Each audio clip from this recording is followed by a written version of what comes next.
Hey guys, Mark here, and I now have both the iPhone 12 and the iPhone 12 Pro in the studio for testing, and I thought it might be helpful to some of you to go over every single difference and similarity between these two phones so that you can better decide which one you want to buy. So on the surface level, these two phones are very similar. They've both adopted the same flat edge design with rounded corners, and it makes the phones look and feel very modern. You'll notice, however, that on the back of the 12 Pro, the back glass has a matte texture, whereas on the regular 12, it is very glossy and very prone to fingerprints.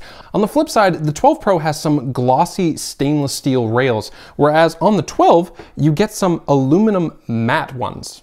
While the stainless steel rails on the 12 Pro are definitely going to be more durable, they also pick up fingerprints like crazy, and it makes the phone a little heavier overall, so I kind of prefer the rails on the regular 12. For me, the biggest points of differentiation between these two devices, at least in terms of appearance, is the two camera modules. On the iPhone 12, there's a new 12 megapixel wide-angle camera with a brighter aperture of f1.6, a new 12 megapixel ultra-wide at f2.4, as well as a flash and a microphone. The 12 Pro has the same two cameras from the 12, but adds a 12 megapixel 2x telephoto at f2, as well as a LiDAR sensor. The telephoto is fairly self-explanatory. It'll allow you to get more close-up shots and can also help get some more flattering shots of people, since that 52mm lens will compress the face of subjects a little bit more than the 26mm wide camera will. The LiDAR sensor is a bit more complicated to explain, but I do have a full video covering everything LiDAR can do, and if you're interested in watching that video, I'll leave a link for you up here. Basically, it's a sensor that can send out infrared light to help make distance calculations for apps like Measure and any apps that use Apple's AR kit like Angry Birds or IKEA Place. Having the LiDAR sensor is not an essential upgrade, but it's definitely cool to have around on the 12 Pro. Along with the telephoto and LiDAR sensors, the 12 Pro can shoot Dolby Vision HDR video at up to 60 FPS in 4K, whereas the regular 12 can only shoot at up to 30 FPS. The 12 Pro will also be getting Pro RAW image capture formats in the future, but as it isn't out yet, I haven't been able to test out what kind of benefits that will bring to photography on the 12 Pro. Okay, when we flip these phones over to the front, things get a lot more interesting. If you're looking at both of these phones front on, they are virtually indistinguishable, to the point where I've picked up the 12 when it was sitting on the desk and thought it was my 12 Pro, and vice versa. Both of these phones have the same 6.1-inch OLED display at a resolution of 1170 by 2532. They're both running at 60 Hz too. There's no upgrade in the Pro model for high refresh rate. The only difference between these two displays is that the 12 Pro has a slightly higher typical brightness for outdoor viewing, but everything else is identical.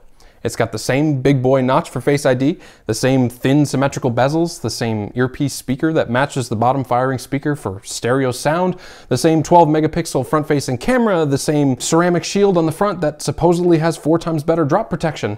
Same everything.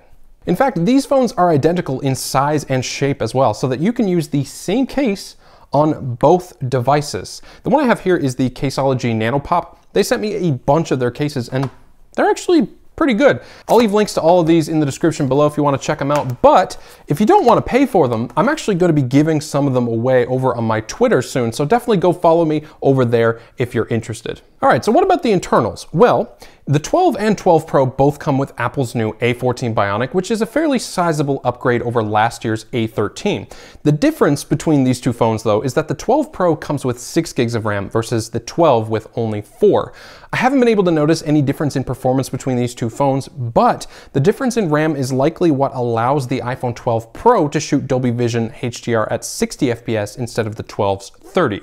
The other difference in internals is that the 12 Pro comes with a base of 128 gigabytes of storage, whereas the regular 12 only comes with 64. You can bump up to 128 on the 12, but it'll cost you an extra $50 US. In terms of battery capacity, the 12 and the 12 Pro have the exact same 2815 milliamp hour battery.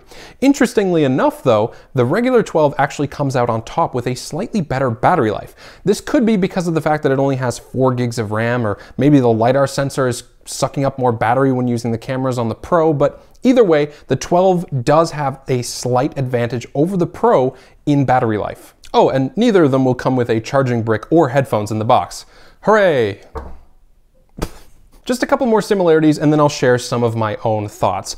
Both phones come with 5G support right out of the box, but of course you knew that because they plastered it all over the keynote. Both phones are also IP68 rated for water and dust resistance, this time in deeper water up to 6 meters or 20 feet for 30 minutes. The only two things left to talk about are colors and pricing. I obviously have the black iPhone 12 and Pacific Blue iPhone 12 Pro, but these are the colors that each phone comes in. The regular 12 comes in more fun colors, whereas the Pro's colors are more professional and low-key, except for the gold on the iPhone 12 Pro. There's no part of that phone that looks low-key. The iPhone 12 starts at $799 USD, whereas the Pro starts at $999. There is a $200 difference between these two phones, and to be completely honest, if I were to recommend one of these phones for the average person, 9 chances out of 10 I would go with the iPhone 12. They've got the same display, the same CPU, the same size and form factor, the same front-facing, wide and ultra-wide cameras, and the same battery with a slightly better battery life on the iPhone 12. Unless you're someone who really, and I mean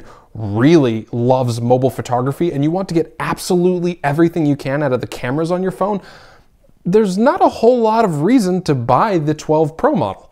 Of course, the build quality on the Pro is a bit better and it has a little bit more RAM and more storage, but for most people, I think the iPhone 12 is the right way to go.